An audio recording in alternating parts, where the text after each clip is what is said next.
इरशाद अली पुट गुलज़ार अली मेमण जो 1.5 महीनो अॻे डीपलो भरिसां थर जे भिटुनि मां लाश मिलियो हो। उन जे कातिलनि जी गिरफ़्तारी लाइ अॼु नौजवान जी वालदा ॾाॾी ऐं हुनजो वालिद टंडे भागे प्रेस क्लब ते अची एहतजाज करे रहिया आहिनि। अचो त हुननि खां पुछूं त हुननि जो छा चवणु आहे। बाबा सभु पहिरीं अर्ज़ु इहो त असांखे FIR में पंहिंजनि एतमाद में न वरितो, पंहिंजनि माइटनि कुझु अज़ीज़नि FIR वञी कटाई। बहरहाल FIR कटाइण खां पोइ असांजी तहक़ीक़ात कातिल गिरफ़्तार इंक्वायरी ख़ामोश आहे। 1.5 महीनो गुज़री चुको आहे। हींअर असां DIG जेको सो उन सां मिलियासीं वञी मीरपुर ख़ासि, उनखे मूं दरख़्वास्त ॾिनी जंहिं माना जेको सो फैसल चाचड़ कोन आयो। बचे जी बाडी तव्हां ते इल्मी वरिते FIR मोहम्मद अमीन जूणे जे SHA कटी आहे ऐं असांखे मैसेज आयो 9 लॻी 15 मिंट ते असां बार बार कॉल कंदा रहियासीं। 24 तारीख़ मुसलसल संदसि फ़ोन बंदि हो। लॻे ईअं पियो त प्लानिंग तहत मुंहिंजे बचे खे प्रेशराइज़ करे फ़ोन बंदि करायो वियो आहे ऐं पोइ अगवा कराए क़तल करण खां पोइ जाइ वारदात तब्दील कई वई आहे। तशदुद करे असां नमूने अञा सही ख़ामोश एतिरा असां अंगारे ॾींहुं शोएब मेमण साहब घुरायो आहे सुभाणे मिठी ऐं वञी वधी ऐं मूंखे फैसले तहक़ीक़ात कई वञे मुंहिंजे बचे जा कातिल ज़ाहिर कया वञे कहिड़ा आहिनि ऐं उनखे वधि खां वधि दुनिया मीडिया जे अॻियां ज़ाहिर कयो वञे। जीअं अॼु मुंहिंजे बचे जो घर उजाड़ियो अथनि, सुभाणे ॿिए कंहिंजी गोद उजाड़ जीअं थाणा छाजा आहिनि, छाला पढ़ी आहे, डिग्रियूं हासिल करे वेठा आहिनि। असांजो बेगुनाह बचे जो हीअं खून ज़ाया करे वञे पियो, जो माना को बि कातिल न मिले पियो। छाजे करे चवण बसि मुंहिंजो इहो ई अर्ज़ु आहे त मुंहिंजे बचे जा कातिल जल्द खां जल्द आऊं मां चीचल उनखे अखियुनि ॾिसां, उन खां पुछां त छो मुंहिंजे बचे खे ईअं मारूं दर बदर करे, छो जंग में उछलो मुंहिंजे बचे खे। ऐं अॼु बि हुन लाइ तड़पां बि मुंहिंजे नौजवान बचे लाइ मारो आहे। असीं ग़रीब मिसकिन आहियूं, असांजो को धणी साईं कोन्हे, असीं ग़रीब आहियूं मिसकिन आहियूं। असीं अर्ज़ु था करियूं जो मूंखे मदीने पाक रवानो को अहिड़ो को शैतान मूंखे उतां खे लॻो, मूंखे जहाज़नि में बि ठेला ॾिनूं किरायूं ऐं हिते पई थी ईअं त ॿी कारे अक्षर में अची पई ईअं जंहिं पुट जी शिकल न सुञाणी सघे। ईअं 15 ॾींहंनि खां पोइ मूंखे लाश मिलिया। मूं को दर कोन छॾियो, मूं अलाह जा दर ॾिठा। मूं लालण दरवेश ॾांहुं वईसि, कुकू कंहिंमें रड़ियूं कंहिंमें उतां मूंखां हीअ बाटी माना 15 ॾींहंनि खां पोइ मूंखे मिली थिए, जंहिंजो माना मुंहं जी सुञाण पई न हुई। हीअ निशानी नराड़ ते थोरी हुईसि जेका पंहिंजी जीजर माउ खे पाए ॾिसो पिया। नंढे हूंदे दिक खाधई हुई, सोयरो विधो हुअसीं। बिल्कुलु इरशाद अली मुंहिंजो भाउ, नंढो भाउ मुंहिंजो, नंढो हो पर असांजे घर जो वॾो। हर शइ उनजे हवाले हुई, हर सिस्टम उनजे हवाले हुआ। दुनिया उनखे सुञाणे थी त अरशाद छा हो, अरशाद हो। ऐं पुलिस असां सां कंहिं क़िस्म जो स्वीकार कोन कयो आहे। असांखे 1.5 महीने खां सिर्फ़ु कूड़ी ॻाल्हियुनि में, कूड़े दिलासनि में असांखे रखियो वियो आहे। कंहिं बि क़िस्म जी तिर बराबरि अञा इंक्वायरी कोन थी आहे। कूड़ियूं ॻाल्हियूं, कूड़ियूं शयूं असांखे ॿुधाए असांखे गुमराह कयो वियो आहे। कंहिं बि क़िस्म जी इंक्वायरी पुलिस तरफ़ां कोन थी आहे। उन खां पोइ असां वियासीं DIG साहिब ॾांहुं, उन असांखे फैसल चाचड़ साहिबु असांखे मोकिलियो SP ऑफिस मिठी। असां हुन सां SP सां मुलाक़ात कई त SP असांखे रिस्पॉन्स न ॾिनो। शोएब मेमण कंहिं बि क़िस्म जो असांखे रिस्पॉन्स कोन ॾिनी। हुन माॻी असांखे बि चयो त तव्हां माना जेको सो मुंहिंजो अवां ते शक पियो थिए, तव्हां फ़रियादी कोन थिया आहियो FIR में। असां सभु ॿुधायो त असां फ़रियादी कोन थियासीं। इन जी वजह इहा बि जो असां जिन खे वॾनि खे असां अॻियां कयो उन असांखे एतमाद में कोन वरितो, उहो बि असां ॻाल्हि अॻियां रखी। अच्छा, उन खां पोइ जेको जंहिं 7 डिसंबर ते अरशाद जी डेड बॉडी मिली आहे, तो मोबाइल जेको अरशाद जो मक़तूल जो जेको पासे खां अरशाद जो भाउ जो मिलियो, उन में जेको सो मैसेज आयो आहे। असां मुसलसल नंबर ट्राए कंदा रहियासीं भाउ जो, त कंपनी तरफ़ां असांखे 7 डिसंबर ते मैसेज आयो आहे त हीउ नंबर हाणे खुली चुको आहे, तव्हां राब्तो करे सघो था। 7 डिसंबर ते जॾहिं अरशाद जी डेड बॉडी डिप्लो पुलिस खे मिली आहे। में सिमू कोन्हे ऐं मोबाइल जी डेटा रीस्टोर आहे टोटल। जे मोबाइल जी डेटा रीस्टोर आहे, चलो इन ॻाल्हि खे असीं मञूं था, पर जे सिमू मोबाइल में लॻल आहिनि तॾहिं असांखे 7 डिसंबर ते वालिद साहिब खे नंबर ते मैसेज आयो आहे त हाणे हीउ नंबर खुली चुको आहे। असांखे पुलिस इहो ॿुधायो आहे त मोबाइल रीस्टार आहे ऐं मोबाइल में सिमू कोन्हे। जे मोबाइल में सिमू न हुयूं त पोइ असांखे कंपनी तरफ़ां मैसेज कीअं आयो? अच्छा, उहो SP खे असां इहो चयो त सर इहो सिमू मोबाइल ते हीअ असां मैसेज बि ॾेखारियो SP साहिब खे, हीअ असांखे मैसेज आयो आहे, तव्हां इंक्वायरी करियो, लास्ट लोकेशन कढायो, मोबाइल जी सिमू किथे आहिनि, कंहिं कढियूं आहिनि। इंक्वायरी कंहिं क़िस्म जी कोन पिया कराइनि। असांखे माना बसि मथे हथु घुमाए असांखे रवानो कयो वियो आहे हुतां।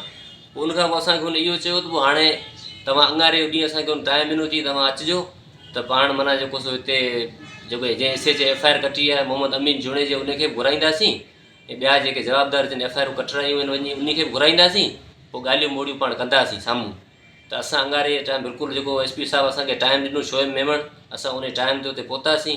पर अफ़सोस आहे चवणो थो पए असां हुते पहुतासीं, असांखे ख़बर पई त SP शोएब मेमण साहिबु कराची निकिरी चुका आहिनि, जेको त शाम में 5-6 ते इंतज़ारु कयो पर न मोटिया। पोयां असांजो घरु अकेलो हो, ख़ाली हो, असां वरी वापसी टंडे बागे मोटी आयासीं। SP साहिबु असां सां न मिलियो, उहो असांखे घुराए पाण कराची निकिरी वियो। छा था तव्हां सम्झो? जी बिल्कुलु सर, मुंहिंजी वालदा जे हिसे में असांखे 20-25 एकड़ बनी कुनरी जे साइड लॻ चीलबंद ते असांजी बनी मिलियल हुई। उहा बनी माना जेको सो मुंहिंजो भाउ आबाद कंदो हुओ, 5-6-8 सालनि खां आबाद कंदो हुओ बनी। अरशाद मरूम अरशाद, उहा बनी आबाद कंदो हुओ हुते। सही। उन खां पोइ हिते ई मोटियो आहे वापसी, उन खां पोइ बनी छॾियो वापसी मोटियो। हाणे असांजा ख़दशा आहिनि, इंक्वायरी करायो पंहिंजे खां, दोस्त खां, अज़ीज़ खां। तव्हां इंक्वायरी, पुलिस इंक्वायरी करे त शक शुबा असांजे अञा दोस्तनि ते बि आहिनि, अज़ीज़नि ते बि आहिनि, पर उहा शइ असीं ज़ाहिर कोन था करे सघूं, उहा कंदी पुलिस ज़ाहिर। पर असांखे ईअं लॻे पियो त पुलिस माना जेको सो मुलविस आहे, पुलिस हिन शइ खे लिकाए पई। पुलिस बिल्कुलु मुलविस आहे, पुलिस खे सॼी ख़बर आहे कातिल किथे आहिनि, कहिड़ा आहिनि। पुलिस उन खे छो पई लिकाए, छाजे लाइ पई लिकाए, इहो सुवालु असां डीपलो पुलिस खां असांजो आहे, ऐं SSP मिठी खां आहे, शोएब मेमण खां। इहो छो पियो माना जेको सो इन केस खे लहे मिठी कयो वञे। रुकावट त सर मामूं असांजो हिकिड़ो ई आहे, जंहिंजे सिस्टम, जंहिंजो 200 एकड़ खातो आहे बनी, जंहिंजे सिस्टम हवाले आहे, उहो असांजी बनी तक़रीबन 20 फ़ैसिला करण खां पोइ असांजे माना जेको सो मामे असांखे बनी जो 14 एकड़ जो लिको कढी ॾिनो। उहो लिखी कोन ॾिनी, लिको कढी असांखे ॾिनो हुई 14 एकड़ जो। उहा बनी अरशाद आबाद कंदो हुओ हुते। हाणे थी सघे थो पर इंक्वायरी थी वञे सर। असां हींअर असीं इहो चऊं था, असांजे दोस्तनि ते बि शक आहे, अज़ीज़नि ते बि आहे, पंहिंजनि ते आहे। ऐं इंक्वायरी थिए, पुलिस साफ़ शफ़ाफ़ इंक्वायरी करे, जीअं त कातिल कानून जे कठघरे में अची सघे ऐं दुनिया जे साम्हूं मंज़र आम ते अची सघे। फोती इरशाद मेमण हो, जीअं टंडे बागे जो रहायशी हो। असांजी जेको डेड बॉडी मिली हुई असांजे हद में, डीपले हद में मिली हुई। उनजे जे पोस्टमार्टम जेके मुख़्तलिफ़ जेको प्रोसेस असां कंप्लीट कयासीं, उनखां पोइ असांजो हाणे टेक्निकल जेका टीम आहे, उनजो सुबुह शाम आहे, कोशिश में आहे। इंशाल्लाह जल्दी असीं केस जे पहुचंदासीं। बाक़ी इहा त कुझु शयूं अहिड़ियूं आहिनि जेको असीं उहो नथा करे सघूं। इंशाल्लाह उमेदु आहे त रिज़ल्ट इंशाल्लाह जल्दी मिलंदी पाण खे। उन्हनि असांजी पोस्टमार्टम केमिकल आहे, पिस्टल जो फॉरेंसिक आहे, उहो अञा प्रोसेस में अञा पहुता कोन्हे असांखे। ऐं ॿियो मोबाइल जो जेको डेटा आहे उहो अञा पहुती कोन्हे, फ़िलहालु प्रोसेस में आहे। बसि इंशाल्लाह जल्दी असां रिमाइंडर बि मोकिलिया आहिनि, इंशाल्लाह जल्दी अची वेंदी। नालो गुलज़ार अहमद, पुट मोहम्मद साले मेमण, रहंदड़ शहर टंडो बागो, वार्ड नंबर 6, सिटी, ज़िलो बदीन। साईंजन खे अर्ज़ु थो करियां, मुंहिंजो पुटु नाले इरशाद अली, तारीख़ 24/2025 खां गुम थी वियो। जेके ॻोल्हा खां बावजूदि टंडो बागो पुलिस SHO असां सां माना जेको सो ॻोल्हा में मदद सुस्ती वारो रवैयो इख़्तियार कयो। उनखां पोइ असांखे जेका असां बाडी मिली आहे, तारीख़ 8 असांखे बचे जी बाडी मिली आहे, 7 तारीख़ 8 महीनो 11/2025 ते असांखे बाडी। ऐं उन खां पोइ असांजे डीपलो सिविल कोर्ट में तारिक मीर साहिब जिन वटि हीउ बयानु ॾिनोसीं। ऐं बयानु ॾियण खां पोइ असांखे माना जेको का बि रिकवरी SHO पुलिस डीपलो सुस्त में आहे। ऐं पुछा गाछा कईसीं त सिमूं माना जेको असांजो अहिड़ो बयानु पाए जेको मोबाइल खुलण खां पोइ जारी थियो आहे। 15:10 लॻी 10:15 बजे तारे जंहिं ॾींहुं बाडी मिले थी 7 तारीख़ अहिड़ो मैसेज मूं वटि आहे, मोबाइल ते आयो आहे। प्लस में उहे सिमूं गुम आहिनि ऐं सुञाणप छाई कार्ड बि गुम आहे। असांखे ख़बर पई आहे त SHO अमीन जूणे जेके इहा मालूमात आहे, वेझे ॻाल्हि पाण SHO कई आहे मोहतरम अमीन जूणे। इन सिमुनि जी, मोबाइल सिमुनि जी मूंखे ख़बर आहे। महिरबानी करे जेकॾहिं ख़बर हुजे त वसवारनि SP साहिब खे, मिठी खे गुज़ारिश था करियूं ऐं SHO डीपलो टंडो बागो SHO इम्तिहान थेबोजन खे गुज़ारिश था करियूं, तव्हां माना जेको ख़ुदा खे हाज़िर नाज़िर इन तहक़ीक़ात इंक्वायरी क़तल केस जी मदद करियो असां सां गॾिजी। ऐं वसवारनि इदारे गुज़ारिश थो करियां त हिननि खे, हिन टोले खे जेके इंसानियत दुश्मन आहिनि, हिननि दिलनि में ख़ौफ़ ख़ुदा ज़रूरु कोन्हे। ऐं तहक़ीक़ात करे हे दुनिया मीडिया ॾाढो ज़ाहिर कया वञनि। जीअं अॼु मुंहिंजे पुट जी क़तल मर्डर कयो अथनि, सुभाणे ॿिए कंहिंजी गोद उजाड़े सघनि था। इन करे इन टोले खे मीडिया ऐं अवाम ॾाढो ज़ाहिर कयो वञे, पधिरो कयो वञे, जीअं ॿिए कंहिंजा गोद ऐं घर उजड़ण खां बची सघनि। ख़ुदा जे वास्ते, ख़ुदा खे हाज़िर नाज़िर इन वसवारनि इदारे बाला ऑफिसर खे गुज़ारिश थो करियां, SSP बदीन ऐं SSP मिठी खे, शोएब मेमण साहिब खे गुज़ारिश थो करियां क़ौम जे नाते सां इंसानी नाते सां त मुंहिंजे माना जो बचे जी ऐं ज़ुल्फ़कार सैयद ज़ुल्फ़कार शाह साहिब खे घरू वज़ीर खे सिंध जे घरू वज़ीर खे गुज़ारिश थियो आहे जंहिं नोटिस वरितो आहे नवकोट जेको सो किले जो अहिड़े नमूने मुंहिंजे बचे जो बि माना जेको पुट जी तहक़ीक़ात में मदद करणु नोटिस वठे ऐं वसवारनि इदारनि खे घुर करे जीअं तहक़ीक़ात थी सघे ऐं असल चहिरा लिकल चहिरा कातिल सामा थी सघनि ऐं बाटी मिली ऐं बाटी कहिड़ी पुलिस जी बाटी असांखे डिप्लो पुलिस सां मिली आहे जॾहिं बचो असांजो अचे थो जिन तारीख़ गुम आहे उन वक़्तु S H O Mohammad Amin जूणे जो जेको हिन ते मौजूदु आहे पुलिस स्टेशन खे ऐं उन खे ई ख़बर आहे अहिड़ी हक़ीक़तनि जी राति जी घणा ॾींहं थियनि बाटी पुॼी आहे कीअं पुॼी आहे जेकॾहिं हू तहक़ीक़ात कंदा उन्हनि खे मोबाइल सिमुनि जी बि ख़बर आहे असांखे वेझे अज़ीज़ सां ॻाल्हि कई आहे त मोबाइल सिमूं किथे आहिनि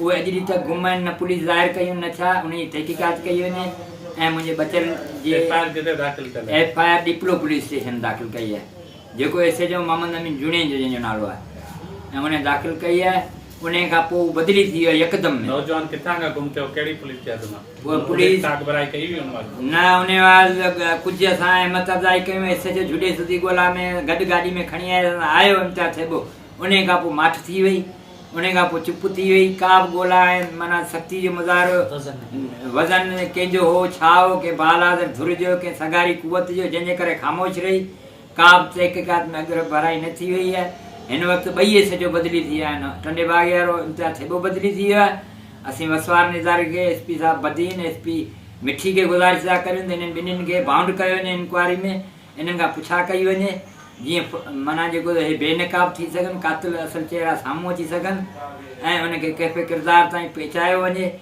ऐं हिन टोले खे इहे इंसान जा दुश्मन हिन दिलि में ख़ौफ़ ख़ुदा ज़रो बि न आहे हे इंसान जा दुश्मन अॼु मुंहिंजे बचे इरशाद अली अज़ादार जो सुभाणे कंहिं ॿिए जो घरु उजाड़े सघनि था ऐं इहा मां वज़ाहत कंदो हलां मुंहिंजो तइल्लुक़ु फ़िके जाफ़रिया सां आहे ॿिए कंहिं मज़हब फ़िके सां मुंहिंजो को वास्तो ऐं तइल्लुक़ु न आहे न ई रहंदो मुंहिंजे मरण खां पोइ मुंहिंजे गुसल कफ़न दफ़न जो बंदोबस्तु फ़िके जाफ़रिया वारा कंदा माइटनि जो जनाज़ नमाज़ पढ़ण जनाज़ एतिराज़ बाक़ी न रहंदो ऐं गुज़ारिश थो करियां त तहक़ीक़ात ख़ुदा खे हाज़िर नाज़िर कई वञे मुंहिंजे बचे जा असल कातिल ज़ाहिर कया वञनि त कहिड़ा धरंदा आहिनि कहिड़ा ज़ालिम आहिनि ऐं इन्हनि खे सज़ा ॾिनी वञे सख़्त खां सख़्तु सज़ा ॾिनी वञे